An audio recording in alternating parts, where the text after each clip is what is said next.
Hey there, if you're watching this video, you probably follow us on our YouTube channel, or you might be a current or past client of our company here, 5Market Realty in Athens, Georgia. If you follow us, you know we provide a lot of content around market updates for the real estate market and property videos for new listings. But today our video is a little different. There's been some news recently about a National Association of Realtor lawsuit that was settled last month. And we've had some questions from clients, and a lot of our agents are running into questions. There's also some confusion in the media about what actually happened and what the changes, if any, there are. So we want to have this video to kind of clear that up for you. Also, note the chapters below. You can go to what changes for buyers and sellers, what changes for realtors, things like that.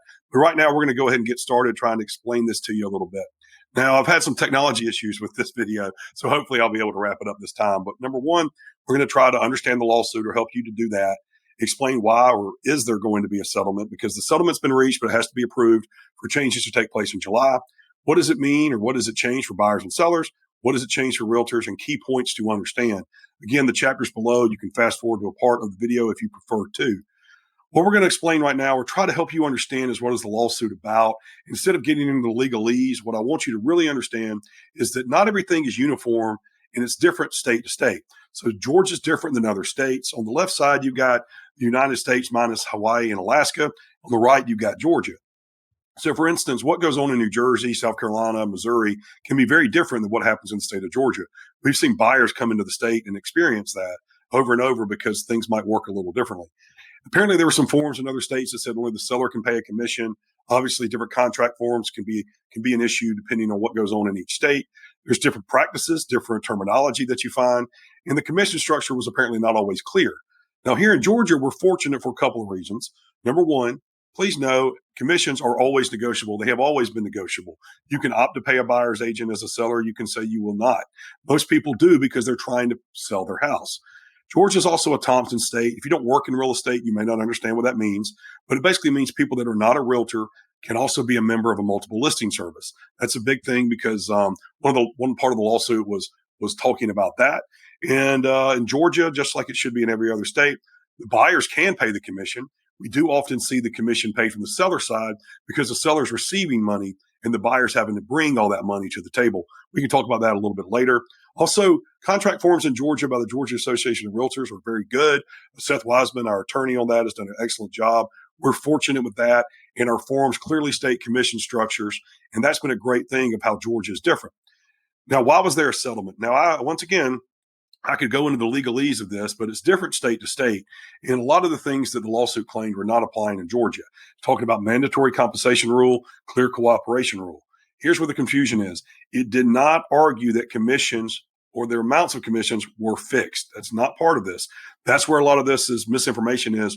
There's been some fundamental law change to compensation, which has always been negotiable. Why did realtors settle the lawsuit? Well, number one, plain and simple, litigation is expensive. I have lawyers in my family and I love attorneys, but they bill by the hour.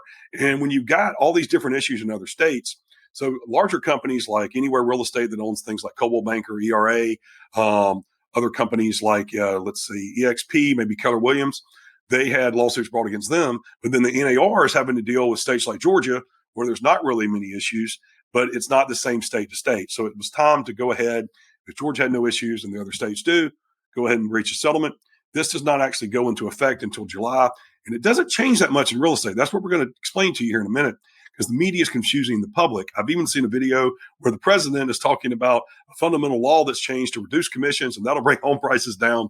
If he can impact supply and demand, that'll bring home prices down. Too much supply, lower demand. Lower commissions will just increase what the seller brings home, not what the buyer pays. What changes for you? That's what we want to explain. The media is confusing things. There's a lot out there that's sort of clickbait that's making it seem like this is about commission structure and fees, and it's really not. It's actually about some other things, and we'll explain that to you in a minute. Commissions are and always have been negotiable. You can opt to pay a buyer's agent if you list your house. You can opt not to. But one thing you should know is buyers do want to be represented in most cases.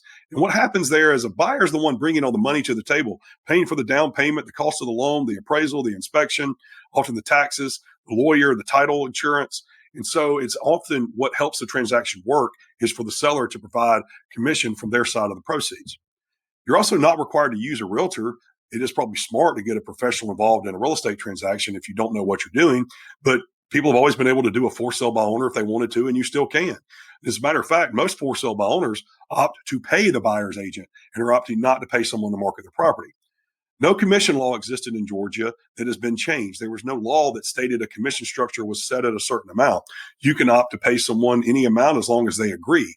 Now, there are norms that kind of can get created because it often has to reach a certain amount for somebody to be willing to do the job, but there is no law about commissions or commission fees.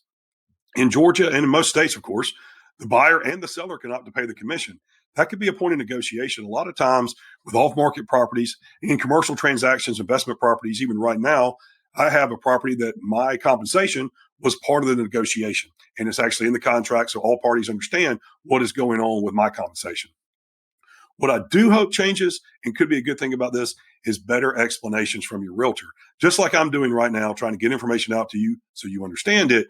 That's not the case that every single person is that strong at explaining the process to their client. We want to make sure that more people in our industry are more competent. But if we look here, media is confusing things. Commissions are always negotiable. You're not required to use a realtor. Essentially, there's not much changing. I kind of making a joke here about it being a nothing burger. The changes of this are happening more on my side of things about paperwork and the MLS. Let's go through that and talk about changes for realtors. Number one, buyer agreements must now be in writing. To list a property, you used to have to get a listing agreement or seller brokerage agreement. Gives you the right to market the property. We still do that, of course. It's not a used to. But buyer agreements now have to be in writing every time as well. The reason this wasn't always in writing is sometimes buyers might feel a little awkward about meeting someone for the first time and signing an agreement. Realtors might feel that way if they meet someone for the first time. But buyer agreements being in writing should be a good thing to help it be clear to the buyers where compensation is coming from and how their representative is being paid. Approve changes in commission. So this is also going to be about buyer representation. So for instance, if the buyer has an agreement that says these agents get paid a certain amount of money, and then when they find a house, the seller's offering to pay the agent more money than was agreed. Now, instead of the agent just receiving that money without the buyer knowing, the buyer would have to approve that change. And that is a welcome change to make sure, once again, the buyer's understanding exactly how their representative is being paid. More discussions up front with buyers. That's another change, just like I'm doing here. I think realtors are going to have to do a better job on the front end on their buyer consultations, especially since all agreements with buyers must be in writing. In the past, many people were getting a buyer brokerage agreement, but it was not a requirement. The other big change that really doesn't impact the buyer seller, but it impacts the agent, is commissions in the MLS. So this is where partly maybe some of the confusion is. If you don't work in real estate, you may not know, but when you go into the MLS, a listing will have a small section that outlines compensation and lets you know the amount or if there is compensation offered to the buyer agent. That has to be taken out of the MLS. So that's a big change. In real estate, as a real estate professional, we're going to have to find another way. It might be calling the other agent to ask. I could see a world where we have writers that on the sign it actually says a buyer agent commission or things like that. So that's going to be a change on our side of things, but that's not changing anything for the buyer and seller. We do hope it makes better forms across the country. As I mentioned earlier in the video, it's not the same state to state. Georgia, we're pretty lucky, but maybe this will make forms stronger and better in every state and kind of across the board.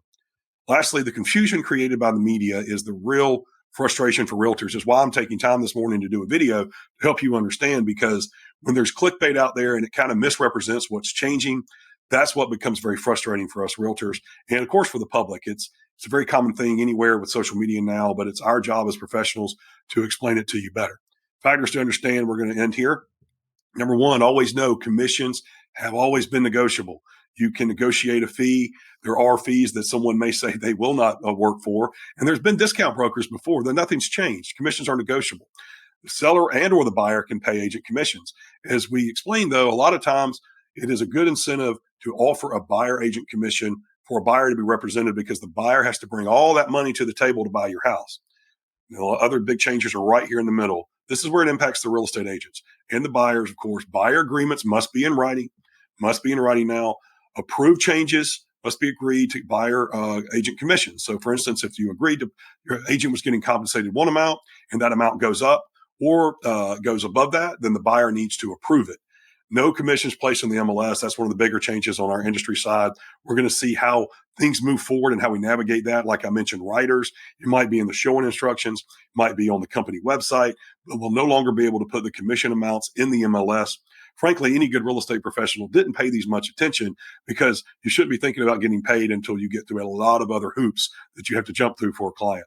In the end, nothing much changes here in Georgia for the buyer and seller. If anything, most of the changes are on the real estate professional side of paperwork, explaining to you, and of course, commissions in the MLS.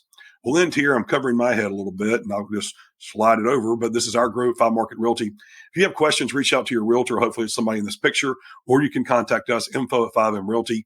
Recording this in April of 2024. These changes are supposed to take place in July if they're approved. So if you're watching this and there are changes in the future that we need to update, we'll do an updated version. This has hopefully been an informative video for our clients to understand what's really going on versus what you're seeing and hearing about in the news. Have a great month of April. Thanks for staying with me for almost 11 minutes.